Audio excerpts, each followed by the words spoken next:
Hello, my name is Boulevard, and welcome to Tournament Tactician, what was once the premier tournament tier list for Legends of Runeterra. And the reason I phrase it like that is because when I started doing Tournament Tactician 3 years ago, a tier list was very effective. Even as we moved into the first seasonal, we were really only getting information for the Americas. There were 32 players, so we're looking at, 32 times 3, we're looking at 96 decks.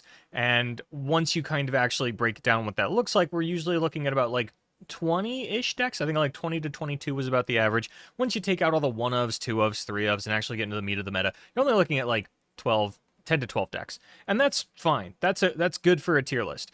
Nowadays, we are getting perfect information from all three regions in top 64s, meaning that we are looking at 512 deck lists overall amongst 192 players. And so what I'm finding is that, for the most part, we're usually having 50 plus decks in Top Cut when we compile all of them. And even when you take out the 1-ofs, there's still just a lot going on there. And so I don't think a tier list is the best way to serve the information anymore.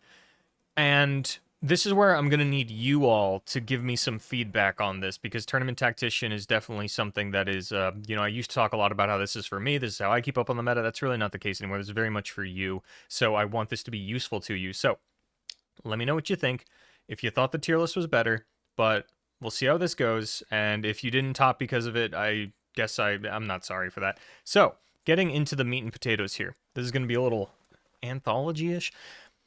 It is currently August 30th, Wednesday. So, 4 days ago was the Mastering Runeterra Open, and our top 8 was 6 Invoke, 4 Formidable, which was to say, it was a Fiora Galio, and then FTP Bust went triple Fiora Galio, in the sense that they just ran a bunch of Mage Seeker Juror decks with the Formidable package, like Baylor and the 1-drop, and even Petricite Charger and a couple of lists. It was pretty cool. Didn't end up making the finals, but whatever. Timelines, discard, Akshan Samira, nothing crazy, right? And then the actual winning lineup was Conservatory, Nasus Thresh, and the Fiora Galio. So, nothing crazy, right? Now, we know from experience that the MR Open is not a great picture of what the actual meta is going to look like, so we get into what was once the tier list. This is what it looks like now. The way that I kind of want to break this down, and you can still read this as a tier list in your head if you want to, I guess, but rather than focus on, again, there's going to be 50 decks amongst the top 64 when we look at all three regions, right? I can't get up here and talk about 50 decks. I can't even get up here and talk about 20 decks. So I think what's more useful is for me to paint you a picture of the meta and then tell you some of the conclusions that I found, which is kind of what the tier list always was anyway. So in spirit, we're doing something similar. So the meta definers are Invoke, Timelines, and Akshan Samira. I think these are the decks that you are going to see the absolute most often. The major players, and originally this was split into two categories. I had major players and eternal staples. The problem was that Fiora Galio was the only thing in major players, and it's not an eternal staple, so I couldn't call it that. So I kind of merged the categories. It's not a perfect just classification, but it's what we got. So we have Fiora Galio, Samira, Seraphine, Thresh, Nasus, and Scion. And the reason that I have Scion in quotes is because when I've been trying to compile the Scion stats from previous metas, it's usually some combination of Draven, Samira, Scion. Sometimes they drop any of those champions. Sometimes Sion's not even in there. It's Draven, Samira, discard. So I've named it Scion. And that's something you're going to have to really deal with in Eternal, is the fact that stats are going to be hard to find, as well as no one's really going to agree on what a deck is called, because we're playing so many different champions, right? And that's kind of why I have an asterisk next to Invoke, especially. There are so many different flavors of Invoke, and you can run all of them in the same lineup. There are some that you can't do that with, Akshan Samira, where there's Akshan Samira and then there is Akshan Fizz. We're going back to Papercraft Fizz, which was doing a lot better opening week, and now people are just wholly on Akshan Samira. But there are some differences in the matchup charts that I'll get into a little bit later, if I remember, that might swing you one way or the other if you do still want to try the Papercraft Fizz. So, Invoke. We're already split into two camps here, where Invoke is, there's the Diana Atrocity version, there's the Samira version, which personally I think the Samira version is the best. I think it's the most explosive. I have had multiple games where I will play a Samira and then level her and rally all in the same turn. And granted, it takes a Living Legends to do that. And if you're playing 12 cards off of a Living Legends, you are probably winning that game anyway. But that's not always the case. So I think Samira Invoke is just kind of like baseline the best. I think Diana Invoke and Victor Invoke do really good in the mirror. The reason for that is that Invoke doesn't have a lot of interaction for Atrocity. So if you get into sort of a stalemate game, you can be a big difference maker with the Atrocity. The problem is that Invoke mirrors don't really get into stalemates too often. The Victor version is really good in the mirror because Victor starts scaling on turn 4, and when you're both sitting there kind of, you really kind of float turn 4 unless you float to turn 3 and you're going for a Mountain Scryer. But like Victor starts to scale on that turn 4 already. You're both Cosmic Calling on 5 ideally. And then by the time turn 6 rolls around, like they take their first action or you have priority on 6 and all of a sudden Victor has 3 keywords and 5 attack. And you're getting close. It also acts as like an extra Mountain Scryer, right? Once the Victor actually does level, then you get down into it and you start reducing the cost of all the Celestials. Anyway, but there's another camp of Invoke. There is the Aphelios Victor Sumpwork Celestial Blessing, or whatever, Starlit Epiphany, I think, where you're kind of playing like a normal Evoke deck. I don't think they actually get to play Mountain Scryer. I think they're 2 Piltoverns on heavy, so they're a little bit more like the Aphelios Victors of old. And what they do is they're playing the Puff Sump Monument so that they don't die to things, and then they are replacing their deck with Starlit Epiphany, which is the one where if you Behold a Celestial, then you replace your deck with 20 copies of Behold the Infinite, once they have too many Puff Caps in deck. I don't like that. I think it's kind of cheesy. Not a fan. I think regular Invoke is fine. I would probably be on double Invoke going into this weekend, and then I'd think really hard about my third deck, but I am really liking Fiora Galio or Samira Seraphine as my options, and maybe I'd even end up on like single Invoke and then Fiora Galio and Samira Seraphine. And then if I was on Samira Seraphine, I'd probably be on Victor Invoke, because I really like how Victor puts pressure on the mirror match. But I've played more Diana Invoke, so maybe a default comfort. So if you're wondering if you're just here to figure out what I would play this weekend, I'd be looking at like Invoke, Fiora Galio, Samira Seraphine. Those are decks that I'm very comfortable with, and again, as always, comfort's going to be key. So when it comes to Invoke, like this is a major player. Obviously, Cosmic Call is very broken, and down here, this is kind of what the stats say, right? Like Invoke is very good into aggro. It's not so good into combo. And when we're talking about combo, we're really looking at like Akshan Samira, Samira Seraphine. And there's like a Samira, or there's like a couple Ezreal variants running around. Papercraft Fizz also falls into like the combo sort of archetype that Invoke is just not doing very well against. It's not great into timelines, but as we saw at the Mastering Runeterra Open, I'm not really in love with the way that people are playing this matchup. And something that we saw on camera that I was talking about a lot is timelines will probably allow you to Cosmic Call on 5. Like they're not killing you if you Cosmic Call on 5. And one of the reasons that I really like Celestial Wonder is really good in Invoke because it lets you survive the turn after you Cosmic Call if your opponent goes for an open attack and really forks them, because the way that Invoke swings a timeline matchup is grabbing Supernova off of the Cosmic Call. Supernova destroys timelines. One Supernova will probably stabilize you. A second one will almost certainly end the game. And that's really what you're looking for in a matchup like that. But for the most part, yeah, you're a deck that's very light on interaction, and Timelines has very large units that do not give you a lot of time. They also have weapons that can add on Overwhelm and all these different kinds of things. Like you have Hush, but that doesn't work to remove weapon keywords. So like, yeah, it gets awkward. So that's where Invoke stands. Obviously did very well at the Maru Open. I don't expect to see it as the most represented deck. I think that's going to be Timelines, especially if some of these are split. Now, Timelines, we're really just looking at Jax Vi right now. No one's on the championless Bandle City version. No one's really on Trundle Timelines either, which is kind of weird because Buried in Ice still seems pretty good. Buried in Ice stocks are a little bit down, because 1, Invoke is playing a lot of units with Spell Shield. 2, Akshan Samira is not going wide. They're just like buffing the shit out of 1 unit. But you would think that the Frostbites from Three Sisters would come in handy there. And I think the stats tell you that, Trundle Timelines is better against Akshan Samira than like Jax Vi Timelines necessarily is. But when we look at Timelines, essentially you're good into slow decks and you're bad into fast decks. And when I say fast decks, I don't mean like every single fast deck. We actually have,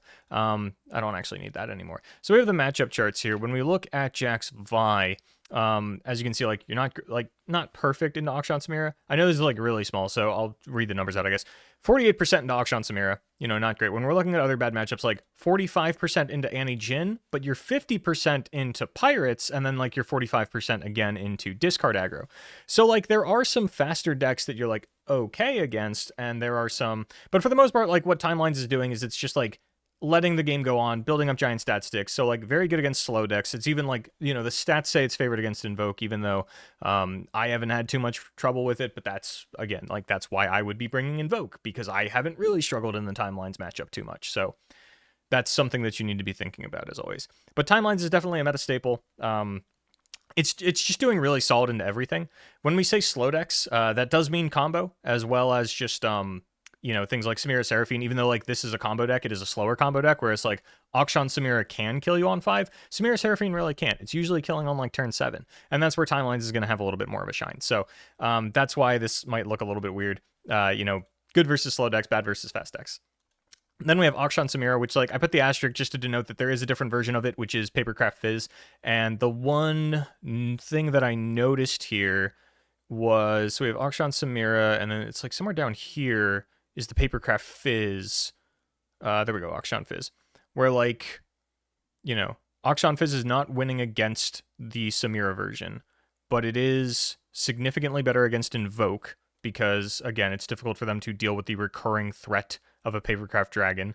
The Invoke stats are so hard to nail down too, right? Because like there's Victor Zoe, there's Diana Zoe, there's Samira Victor, or Samira Zoe, and like Aphelios gets thrown in there sometimes.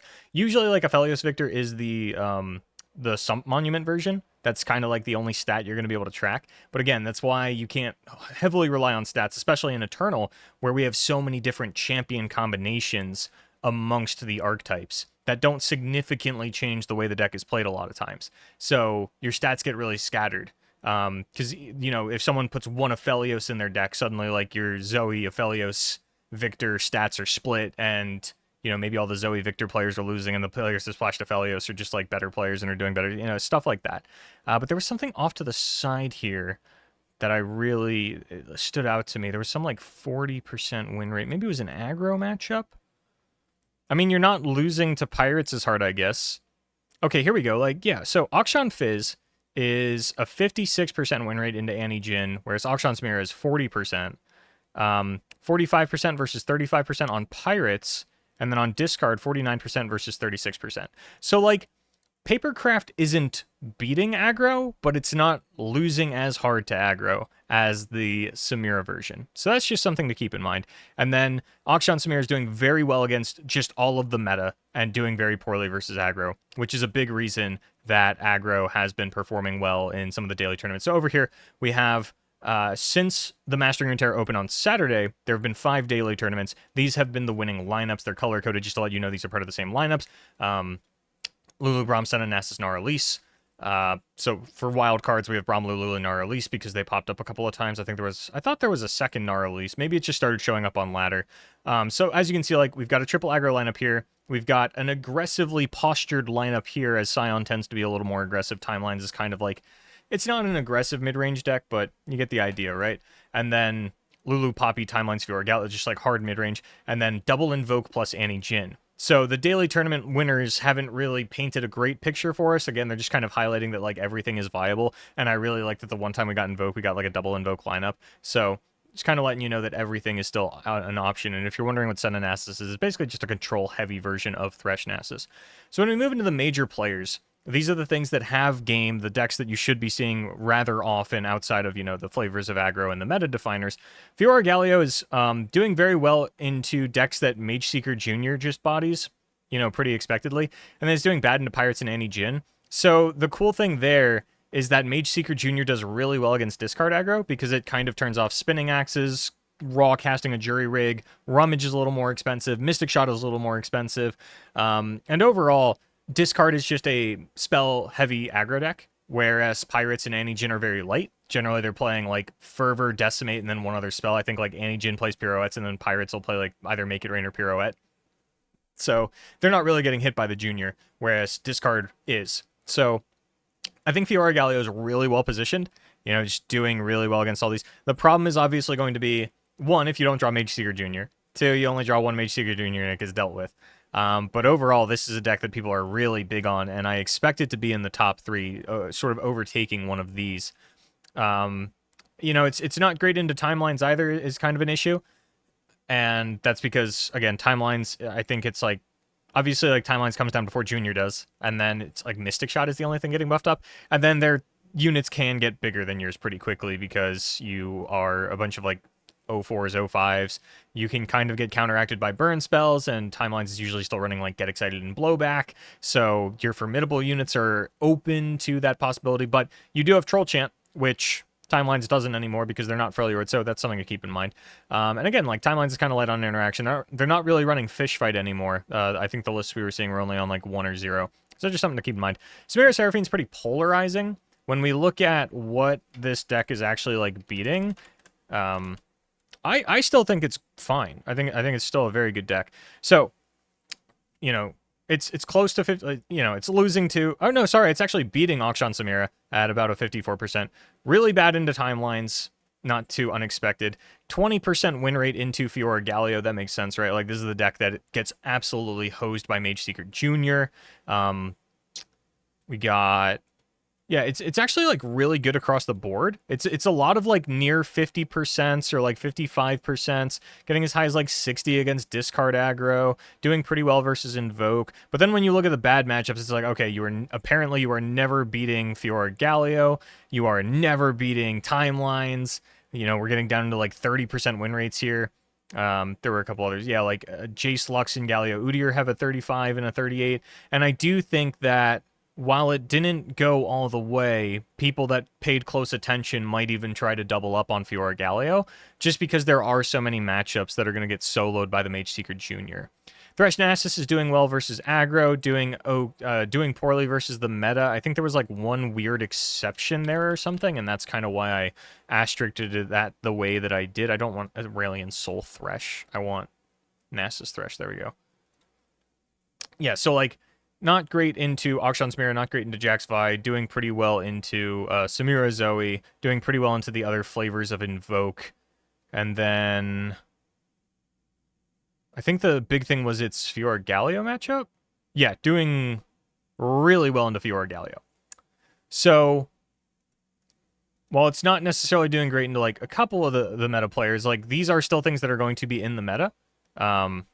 Or sorry, yeah, it's doing good into aggro, and then it's doing bad into a couple other things in the meta, but, like, it's doing very well into Fiora Galio as well. So if you are expecting a lot of aggro or a lot of Fiora Galio, and, like, these are really scaring you off of Akshan Samira, then I think Thresh Nasus is the direction that you want to be leaning. At least that's what the stats are pointing you towards, and unfortunately these days we don't have a whole lot else to go off of. And then Sion is doing well into the meta, and pretty bad into Pirates and Timelines, which is an issue, because if you expect to run into a meta, like, let's say you're looking, what's the XYZ lineup, right? And it's just Invoke, Timelines, Akshan Samira. Like, those are the 3 best decks. Those are what people are bringing, even though you could bring multiple versions of a couple of these, right? But let's say you expect to be running into Invoke, Timelines, Akshan Samira. All of a sudden, like, you have to ban Timelines, which Invoke and Akshan Samira are explosive enough, and Sion is inconsistent enough that you could very well have a slip on what you... Like, you could just lose that matchup anyway because your Sion deck chooses not to function, or, like, they just draw the God Hand. And I'm very wary of something like that. And then if you're against triple aggro, like, you have to ban Pirates, which I think is fine. I think if you're going up against discard Pirates, Anti-Jin, a lot of times you're going to be either banning Pirates or Anti-Jin. Discard seems to be... It's kind of weird, right? Like, it very much depends on your lineup.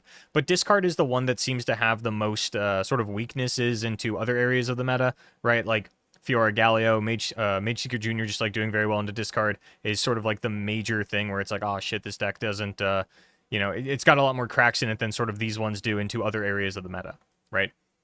Then the wild cards like Braum, Lulu, Nara, Elise. I tried to look at the stats on these. So I think these are the... No, that's the Scion stats. Oh yeah, this is where I was looking at the Scion stats, where it's like you're apparently doing pretty poorly into a couple of different flavors of Invoke and, like, the Fizz Akshan, but you were doing pretty well into, like, Samira Akshan, and, like, you're bad into like, there's just not a lot of data. You're, like, okay into Timelines, okay into Pirates, but I was looking for... I think I actually got lost looking for the Lulu Braum stats, because they're not on Legna's website, and I was kind of trying to figure out, you know, what is it about this list that is drawing people to it? What weak point of the meta are these decks trying to exploit? And when we look at the Lulu Braum and we look at the Gnarlease, the one card that they're sharing is the Warden of the Tribes. So they're just kind of, like, getting on board and then dropping a fat Warden in the late game. And apparently that's enough. I don't know if this was unfamiliarity by the opponents or what. I think Aikaido has played this on ladder a lot, so if you want a better insight to it, Aikato's a friendly enough guy. I'm sure that he'll be willing to share some insights. And then, again, like, we're seeing some overlap here on, like, the Rhymefang Wolf, the Glacial Saurian, and then, again, just 3 Warden of the Tribes with Troll Chain. Yeah, again, like, just kind of, like, getting on board and then dropping a Fat Warden. So that seems to at least be what Infinite Patrons has figured out for the time being at one of the most recent Mastering Runeterra Opens in terms of, like, what you can exploit within the meta. I don't know how long it's going to last. Again, I don't really have, like, strong opinions on the wildcards, especially since they're just popping up now on Wednesday instead of Monday like they usually do. But that's kind of what I've got for you here. I hope that was a little helpful. If you liked it, let me know. If you wish it was a tier list, let me know. But as far as what we expect to see in terms of your most popular lineups, it seems like Annie Jin is the one that is getting played outside of...